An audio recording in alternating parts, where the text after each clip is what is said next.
남원시 승진 인사를 둘러싼 경찰 수사가 본격적으로 진행되고 있습니다. 전북경찰청 반부패 경제범죄수사대는 26일 오전 남원시청을 다시 찾아 시장실과 행정지원과 등을 압수수색했습니다.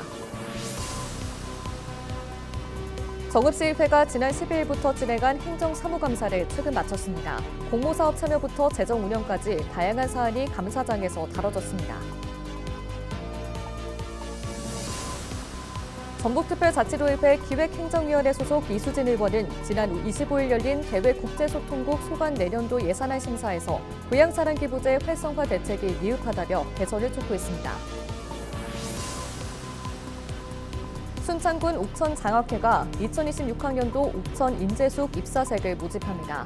신청 기간은 오는 12월 5일까지로 올해는 총 200명을 뽑습니다.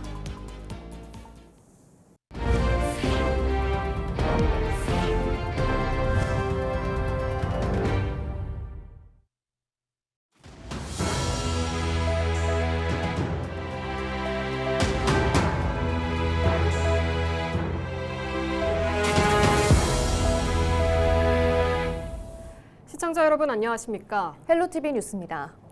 남원시 승진 인사 비리 의혹을 수사 중인 경찰이 남원시청을 다시 압수수색했습니다. 전북경찰청 반부패경제범죄수사대는 26일 오전 10시쯤 시장실과 행정지원과, 감사부서 등을 대상으로 압수수색을 진행했습니다. 지난해 남원시에서 음주 측정을 거부해 경찰 조사를 받던 공무원이 승진했고 최경식 시장의 수행비서가 초고속으로 승진해 논란이 일었습니다. 이에 전국공무원 노동조합 전북지역본부 남원시 지부는 최 시장의 불법 인사권 행사에 끝까지 책임을 묻겠다고 밝혔고 시민사회단체도 최 시장의 위계에 의한 공무집행 방해 등 혐의로 경찰에 고발했습니다. 정읍시의회가 지난 12일부터 진행한 행정사무감사를 최근 마쳤습니다. 각 상임위원회는 시정 전반을 살펴보며 여러 현안에 대해 질문을 이어갔는데요. 공모사업 참여부터 재정 운영까지 다양한 사안이 감사장에서 다뤄졌습니다. 정명기 기자입니다.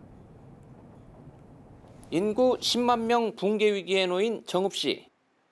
지역을 살리기 위해 지자체들이 생활인구 유치에 힘쓰는 가운데 정읍시는 정부 지원 사업인 고향 올레에 3년째 참여하지 않아 의문이 제기됩니다. 정읍시는 근데 3년간 응모조차 이렇게 하지 않았어요. 담당 부서랑 해당되는 부서하고 이게 좀 안 맞았습니다. 23년에 고창 김제 진안이 됐고 24년에 남원 김제가 또 선정이 됐고 정부와 정치권에서는 정읍시를 재정 혁신의 모범 사례로 평가합니다. 그렇지만 다른 목소리도 있습니다. 쓰지 못하고 남긴 예산, 이른바 순세계 잉여금이 지나치게 많고 어느 한 해는 1조 4,200억을 우리가 세입 최초를 잡았더라고요. 어느 해인가 알겠죠? 예. 근데 실질적으로 세출을 보니까 1조 1,200억 정도밖에 안 돼요. 3천억이 결산 잉여금이 발생한 것 같아요. 비상금 역할을 하는 통합재정 안정화기금도 너무 보수적으로 운영하고 있다는 주장도 나옵니다. 1,900억을 그대로 놔두는 거는 저는 참 맞지 않다고 봐요. 정읍시에 여러 분야에서 좀 사용을 좀 했으면 좋겠어요. 여기에 적절하게. 역사와 문화, 관광 자원에 대한 관심과 제언도 이어졌습니다. 정읍시의회에서 내장산 관광 발전 연구회를 해서 좀 용역한 것이 있어요. 그럴 때 이제 건의한 사항을 잠깐 말씀드릴 테니까. 유네스코 세계기록유산에 지정된 조선왕조실록을 임진왜란 때 내장산으로 옮겨 지켜낸 도시지만 아쉬움이 남는다는 의견도 나옵니다. 조선왕조실록 박물관, 저게 월정사 오대산에 있습니다. 올해 5월 달에 개관했어요. 왜 우리는 예전부터 이런 걸 추진을 못했을까요? 저게 국가유산청에서 100% 국비를 가지고 지은 겁니다. 이미 준공된 시설물에 대한 철저한 하자 검사와 보수를 요구하는 목소리까지 감사장에서 다양한 현안이 논의됐습니다. 사전에 꼼꼼히 챙겨서 해야지 왜 우리가 또 비싼 돈 주고 건축물을 완공을 했는데 또 돈 주고 하자 보수를 해야 됩니까? 말씀하신 대로 저희가 준공일 전에 전체적인 점검을 해가지고. 정읍시 행정사무감사는 전북방송 채널 25번을 통해 녹화 방송될 예정입니다. 이번 감사에서 나온 지적과 개선 요구 등은 결과보고서로 정리해 다음 달 5일 본회의에서 채택한 뒤 집행부에 전달할 예정입니다. 헬로티비 뉴스 정명기입니다. 전북특별자치도의회 기획행정위원회 이수진 의원은 내년도 예산안 심사에서 고향사랑 기부제 활성화 대책이 미흡하다고 지적했습니다. 이 의원은 고액 기부자가 재작년 39명에서 올해 4명으로 크게 줄었고 답례품 중에는 거의 선택되지 않은 품목도 많다며 개선을 촉구했습니다. 이어 기부자 맞춤형 마케팅과 반복 기부자에게 주는 혜택, 고액 기부자를 끌어들이는 전략이 필요하다고 제안했습니다. 또 인기가 없는 답례품은 줄이고 전북을 대표할 수 있는 새로운 답례품을 만들어야 한다고 강조했습니다. 순창군 옥천장학회는 2026학년도 옥천인재숙 입사생을 오는 12월 5일까지 모집합니다. 올해 선발 인원은 총 200명으로 중학교 2학년 60명과 고등학교 1학년 50명, 고등학교 2학년 50명, 고등학교 3학년 40명입니다. 응시 자격은 순창 지역 중고등학교 재학생 가운데 보호자와 학생이 091 기준 1년 전부터 순창군에 주소를 두고 거주한 경우에 한합니다. 또 올해부터 조례 개정에 따라 거주 기간이 1년 미만인 학생도 응시할 수 있으며 전체 정원의 10% 이내에서 선발될 전망입니다. 사람이 줄고 수도권으로 돈이 쏠리면서 지방은행들도 설 자리가 사라지고 있습니다. 지역 경제 전반이 흔들릴 수 있다는 걱정에 국회에서는 대응책 마련을 위한 토론회가 열렸습니다. 어떤 내용이 오갔는지 이세진 기자가 정리했습니다. 국내 첫 지방은행이었던 대구은행. 지난해 전국 범위의 시중은행으로 전환했습니다.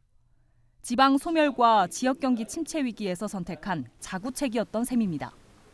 산업기반이 약화가 되니까 당연히 자국이 유출될 수밖에 없고 이제 저성장이 고초가 되는 이런 형태로 나가게 된다.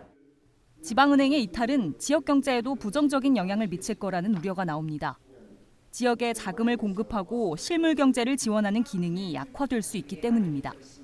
지역에 있는 여러 가지 중소기업이라든지 소상공인들과 여러 가지 그 여신 측면에서는 어떤 접점이 있기 때문에 소위 관계형금융, 결국에는 이를 통해서 지역의 어떤 균형 발전에 기여한다라고 생각을 하고 있습니다.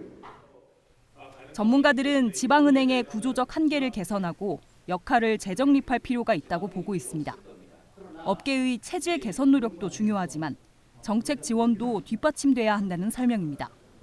강점이라고 할 수 있는 지역 위탁형 금융 또는 아까 관계형 금융, 릴레이션십 뱅킹 이쪽을 좀 더 강화할 수 있는 방향으로 지역 기반은행이 자체적인 노력을 좀 강화하면서도 정부의 지역 금융 활성화 이런 목표 달성에 기여할 수 있도록 현실성이 있는. 토론회를 주최한 정치권도 제도적 지원 필요성을 언급했습니다. 우리 국회나 정부 그리고 지자체와 우리 전체 금융기관들이 같이 힘을 합쳐서 지역 경제의 활로를 모색하고 또 그 가운데에서 우리 지금 지방은행들, 위기의 지방은행들은 또 어떻게 역할을 다시 재정립해서 위상을 찾고 지역 경제의 자금 공급원으로서 역할을 잘 해나갈 수 있을지. 무엇보다 선순환 구조를 만들려면 금융 수요 주체인 지방을 살리는 일이 최우선 과제라는 게 전문가들의 공통된 의견입니다. 헬로티비 뉴스 이세진입니다. 지난 19일과 20일 의성군 구천면에서 이틀 연속 산불이 났습니다. 다행히 큰 피해는 없었지만 주민들은 지난 3월 대형 산불을 떠올리며 불안에 떨었는데요. 최근 건조한 날씨 속에 전국적으로 산불이 잇따르면서 부주의로 인한 산불 위험도 다시 높아지고 있어 보다 주의가 필요해 보입니다. 홍하영 기자입니다. 의성군 구천면의 한 도로 인근 산에 산불 원인 조사띠가 둘러져 있습니다. 지난 19일과 20일 의성 산불이 났던 곳입니다. 해당 산불은 방화에 의한 것으로 추정되며 용의자 본인의 신고로 소방 인력이 투입돼 비교적 초기에 진화 작업을 진행했습니다. 다행히 큰 피해는 없었지만 지난 3월 경북 북부 지역에 대형 산불이 지나갔던 만큼 주민들은 공포에 떨었습니다. 많이 놀랐죠. 작년도에 의성 산불이 전국적으로 이슈가 돼가지고 참 인명피해도 많았고 했어. 그래서 또 진짜 갑자기 동네 옆에서 불이 났다 그러니까 깜짝 많이 놀랐어요. 고의로 산림에 불을 지르는 방화죄의 경우 최대 7년 이상 15년 이하의 징역에 처해집니다. 방화가 아니더라도 건조한 날씨에는 작은 불씨도 대형 산불로 이어질 수 있습니다. 이달 들어 전국에서 발생한 산불은 모두 25건, 하루에 한 번 꼴입니다. 산불의 원인을 살펴보면 담뱃불이 원인이거나 입산자의 실수 등 일상 속 부주의로 인한 산불이 전체의 30% 가까이를 차지합니다. 최근 10년치 통계를 봐도 입산자 실화와 논밭도렁 소각, 쓰레기 소각 등 사람의 부주의가 대부분을 차지합니다.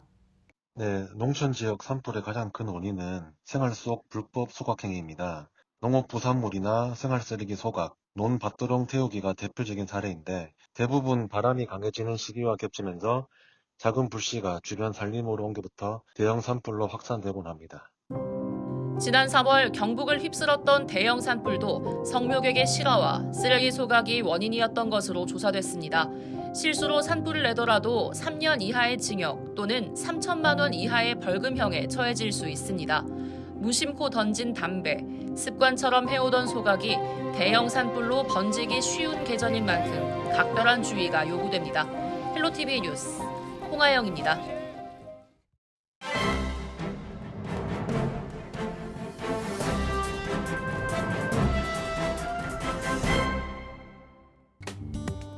전북 도민일보 기사입니다.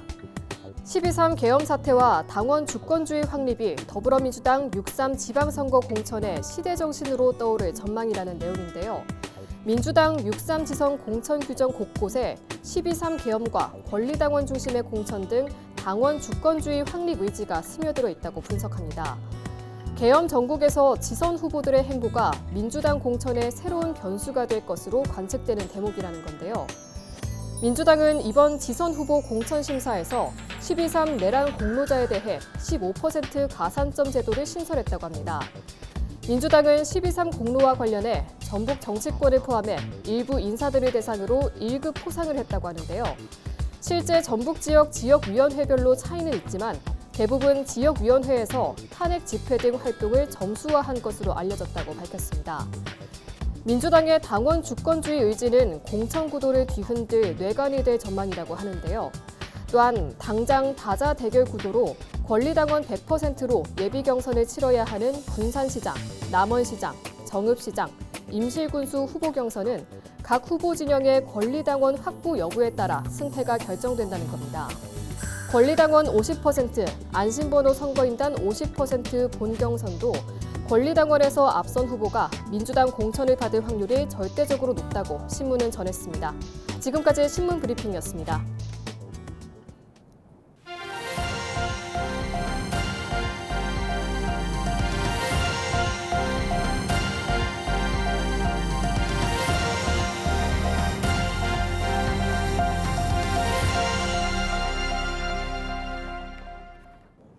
남원시는 26일 운봉 드론 특별 자유화구역에서 드론 기술 개발과 실증 사업 성과를 공유하는 시연회를 열었습니다. 행사에서는 자동 심장 충격기를 드론으로 배송하는 모습을 보여주며 응급 환자 지원 체계를 선보였습니다. 남원시는 드론이 자유롭게 날 수 있는 하늘 공간인 공역을 지난해 7.06제곱킬로미터에서 올해 14.46제곱킬로미터로 2배 이상 넓혀 실증과 상용화를 강화했습니다. 남원시 관계자의 인터뷰 직접 들어보시죠. 시민의 생명과 재산을 보호하기 위해 첨단 드론 기술 개발로 재난 안전과 생활 여건 개선에 힘써 가겠습니다. 현재 와우미래 기술과 아세타, 엘피스 등 3개 기업이 참여해 산불 감시, 재난 모니터링, 의약품 배송 등 다양한 분야에서 드론 실험을 진행하고 있습니다. 전북특별자치도가 내년 국가 예산을 확보하기 위해 긴급 전략회의를 열었습니다. 이날 회의에는 김관영 도지사와 실국장 등이 참석해 국회 심사에 맞춘 주요 사업 점검과 대응 방안을 논의했습니다. 전북도는 기재부 증액심사에 대비해 논리보강 자료를 마련하고 국회 상주반과 협력해 신속히 대응할 계획입니다. 김 지사는 단 하나의 사업도 포기할 수 없는 절체절명의 순간이라며 중점 사업 전체가 증액 반영될 수 있도록 정치권과 긴밀한 공조를 통해 기재부를 설득해 나가야 한다고 강조했습니다.